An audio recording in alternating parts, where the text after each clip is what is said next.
There's a famous saying, a puppy is for life, not just for Christmas. I love seeing the fish mature. There's something really special about keeping a fish throughout its whole life. You know, going back to the earlier days when I was a fish keeper or more of an aquascaper, I would almost see the fish as a commodity to create content rather than a living entity that was within my care. That's definitely a huge lesson for me, taking more responsibility for what we're looking after. Seeing this thing as something a bit deeper than just a fish tank that's pretty to look at.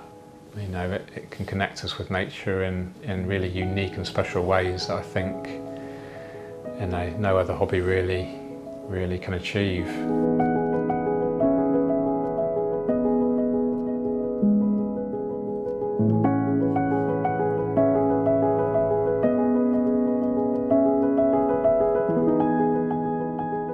Hi everyone, welcome to a new video all about my Aquascape Highline 400, which I have now owned for about 5 years. And to celebrate, I just wanted to do a kind of comprehensive update of the Aquascape and some lessons I've learnt in the last 5 years. Before we do that, let's just give the fish some food.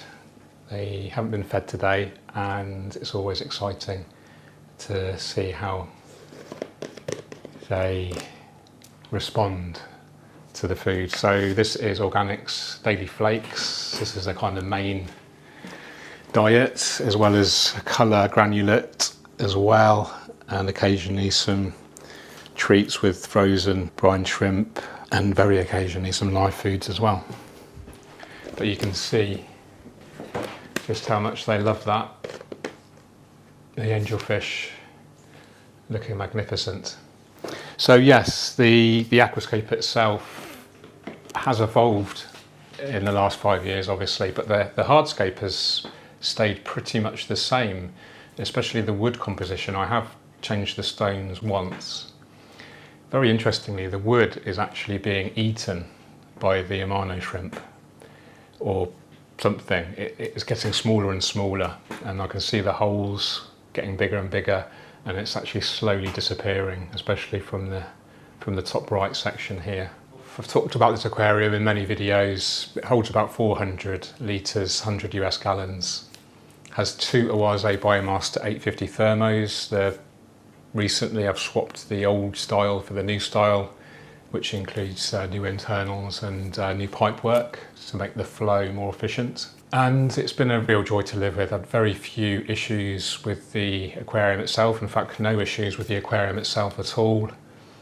And only a few minor issues with the aquascapes. If I could start again with an aquarium, I would probably get the Highline 600. It's obviously bigger. It's about 6 foot long, about 50% more volume, and it has low iron glass. This has the regular float glass, which isn't as transparent. So that is a potential option for the future, and I could donate this aquarium to a worthy cause. The actual Aquascape has been running for about 3 years in its current form, although it's gradually evolved over that time. I've taken some plants out, added new plants, etc. But the whole kind of theme is very crypt heavy, Amazon sword heavy in the background there. But very recently, the last couple of weeks or so, I have thinned out the Anubias quite considerably. It was starting just to become very kind of monotonous and covering literally all of the stonework, the rock work, and I just fancied thinning things out a little.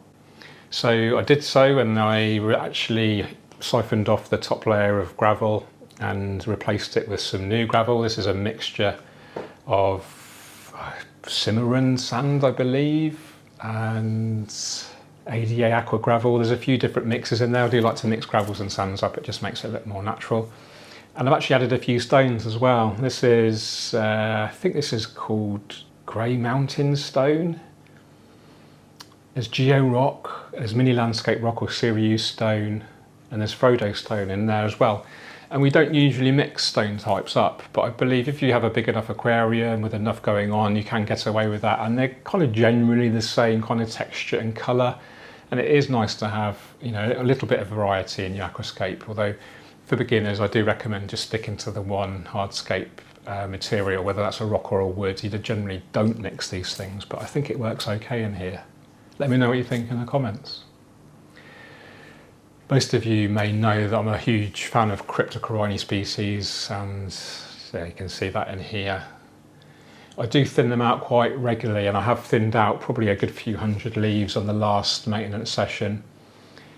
And when an aquascape does reach a certain level of maturity, it's often a case of actually removing things in order to keep the composition and the aesthetic balance as you wish, rather than adding things. And I think this is an important lesson, actually, that you can only really experience if you let your aquascape grow for a certain length of time. And depending on your kind of energy system, whether you're running high energy with high levels of CO2, lighting, nutrients, or low tech, with lower nutrient levels, no CO2 injection and lower levels of light, you can only really get to that point after anything from 6 to 12 months to a few years, where you are literally having to, like I say, control the growth, remove things in order to keep it in check. And that's probably the biggest lesson I've learned in the last 3 years or so. It's actually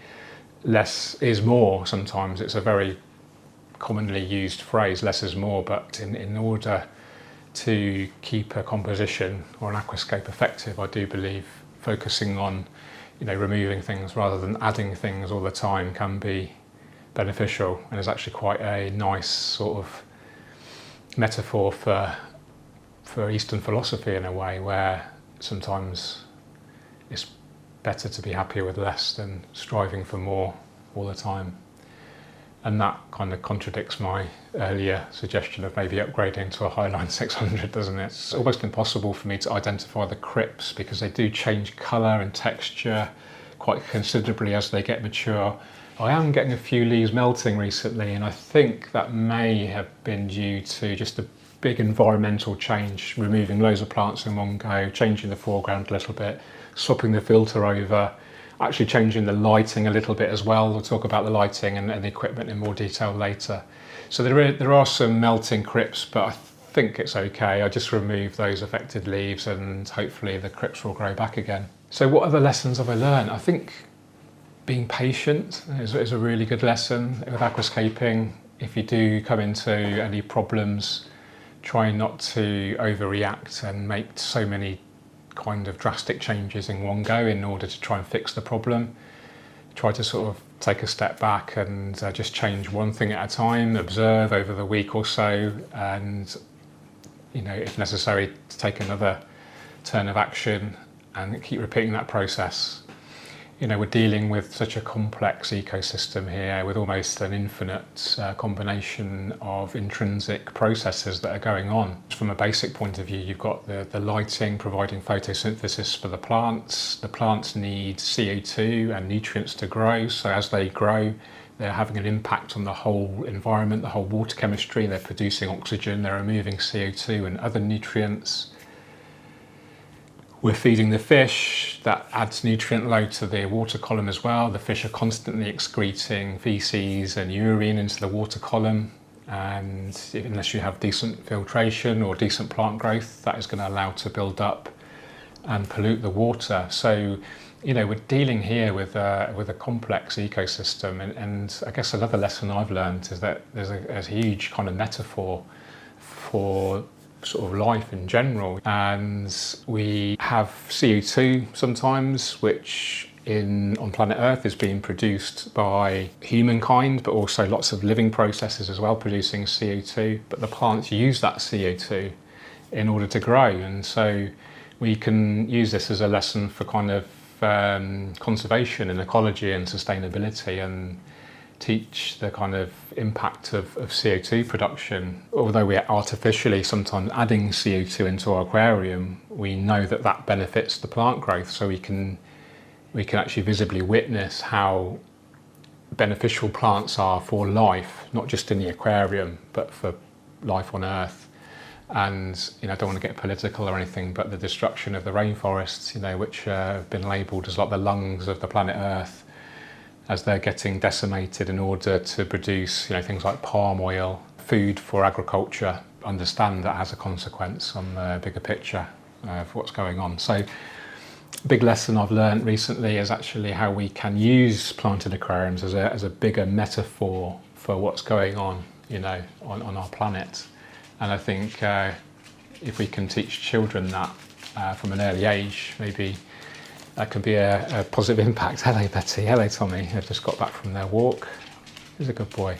On a more practical note, some lessons I've learned is don't use algae magnets, or if you do, just be super careful. There are so many scratches on the glass, and that's just through me, I'm sure, using an algae magnet and accidentally catching grains of sand or bits of gravel or snail shells or whatever. And it's a little bit of a shame, the tank's 5 years old and you expect some scratches, but if I didn't use a magnet, then I'm certain the scratches wouldn't be so prolific. Lighting.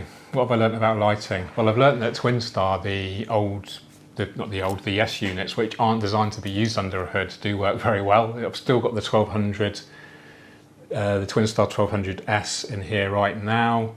That is coming to the end of its life. Some of the LEDs are actually not working at all, but I do have a couple of the new waterproof units, which are the 120Gs.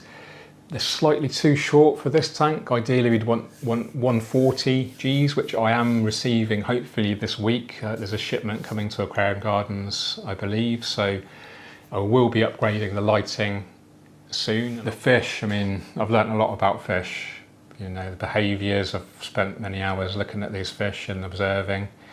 I did have a blueberry tetra coming to the end of its life. It was all disorientated, swimming upside down, and it wasn't feeding. So I humanely killed that fish. It will be coming to the end of its natural life, I'm guessing. These are a good few years old now, these tetras, all of them. They're all pretty much added at the same time. We do have a lemon tetra here with a huge swollen belly. And at first I thought it might be dropsy, but the scales aren't flared, so I'm not sure. I tried to get some video footage of it, and if someone can give me some advice, it is actually feeding and it is quite active. If it's some sort of tumour or some sort of infection, it's not getting bullied, it is feeding, it is active, it doesn't have any problem swimming really, but well, we'll see. It's just a bit distressing to see a fish growing all deformed, isn't it? Other fish we've got, let's go through all the fish, shall we? So the main kind of display fish in here are the blueberry tetras, Hyphessobrychon wadi, inspired by Ty Streetman's choice actually. He recommended these. So my local fish store had some in stock and I bought about 30. It's really interesting to see the different they do develop different shapes and different colours actually as they mature. There's some absolutely stunning specimens in there with such a deep red finnage and deep blue, kind of grey on the main body. Absolutely beautiful fish, and I think they've inspired quite a few people to keep them because they are a relatively large tetra. They're very peaceful and they do look amazing in large groups. And once they're mature in a planted tank, they really get an opportunity to show their colours. Other fish, we have the Bentosai tetras here. I think this is Hyphessobrychon bentosai, and these are getting a really good size actually. I didn't realise that they got so big. They're nearly as big as the blueberry tetras.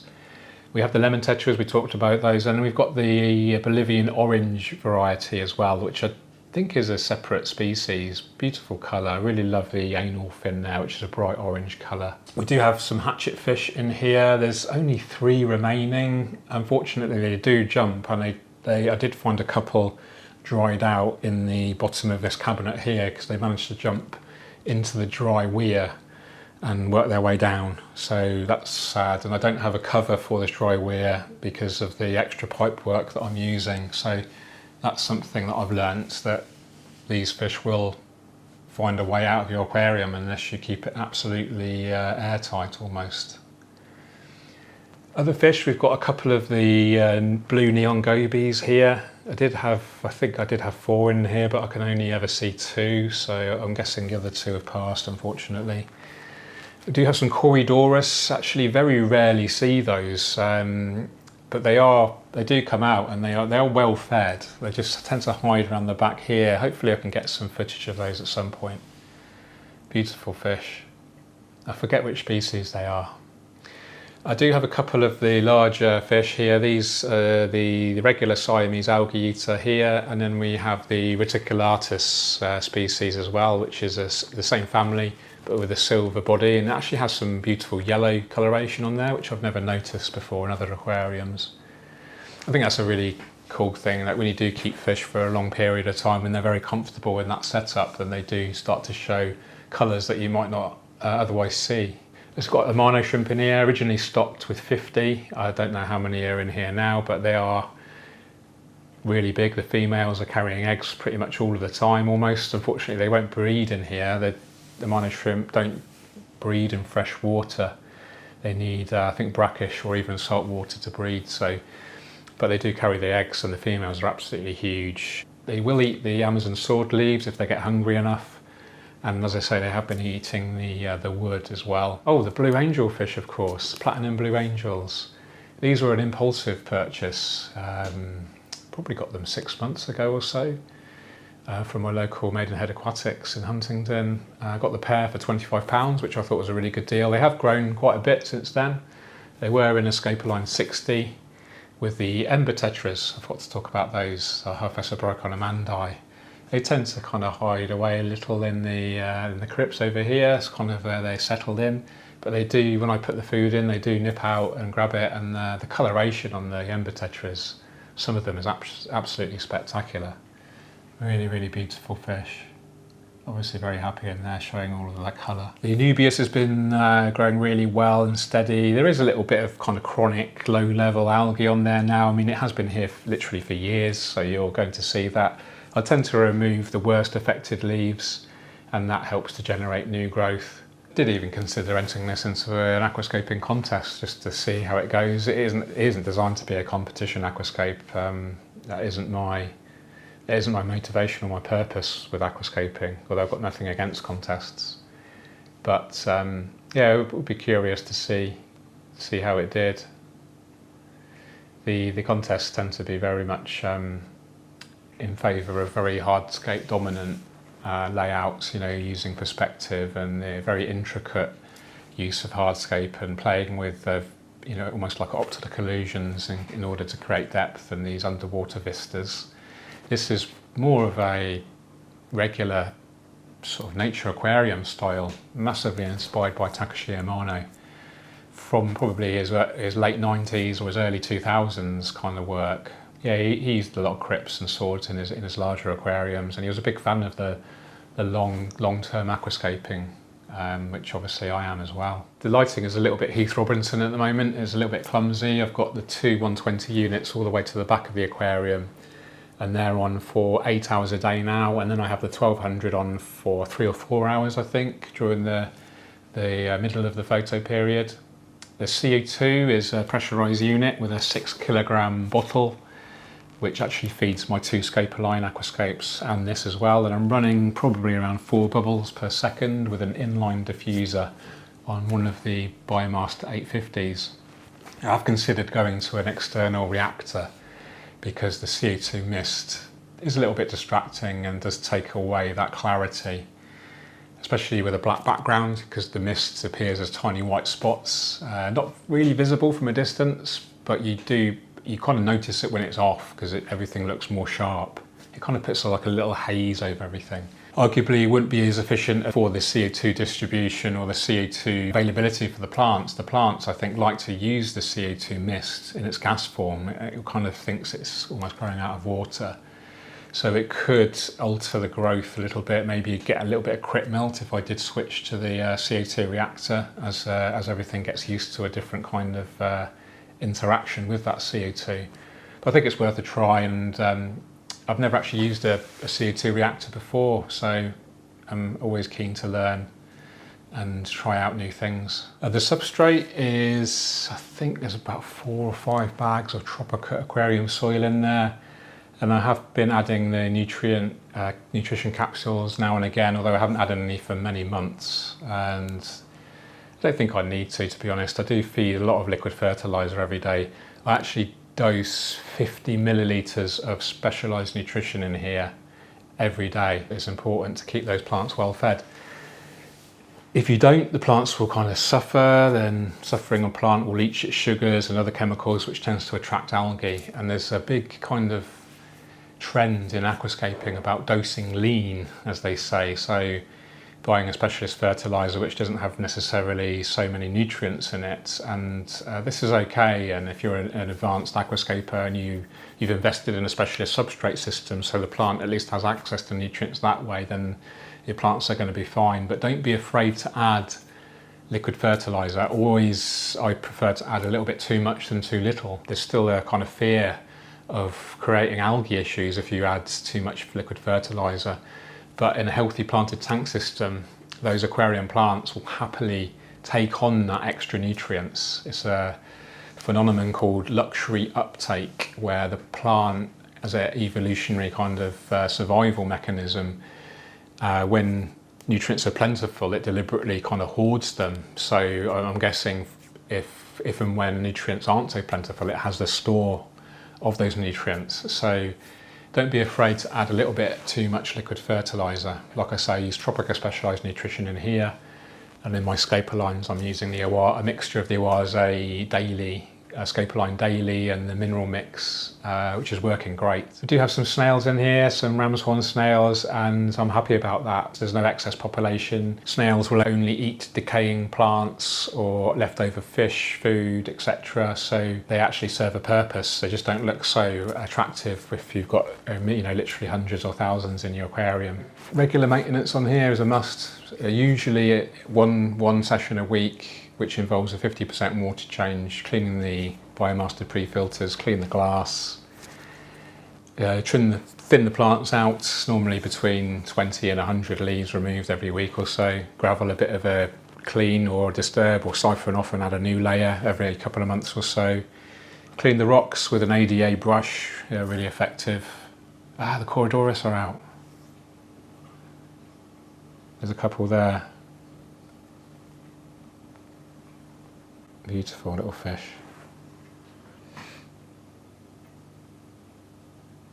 You remind me of schnauzers actually, the dogs, because they're always sniffing around in the gravel. There's another one here, that's tail to me.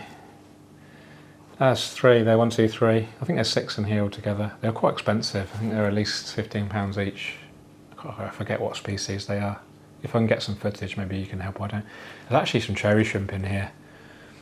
Obviously hiding from the angelfish, which are quite good hunters. So yeah, that's it guys, I think. If you have any questions about this aquascape or any ideas for the future, take care. I'll see you in the next one, which will be an update of my Dutch aquascape, which is coming on really well. I'm really happy about it. Take care. See you on the next one. Cheerio. I have got to say, my wife will be working at a desk, so I'll keep the voice down here, but I have considered a custom-built aquarium all the way across the room here, so that would be about 10 feet, 10 foot by 3 foot by 3 foot aquarium. What would that be? 10 foot is 3 meters by 3,000 litres.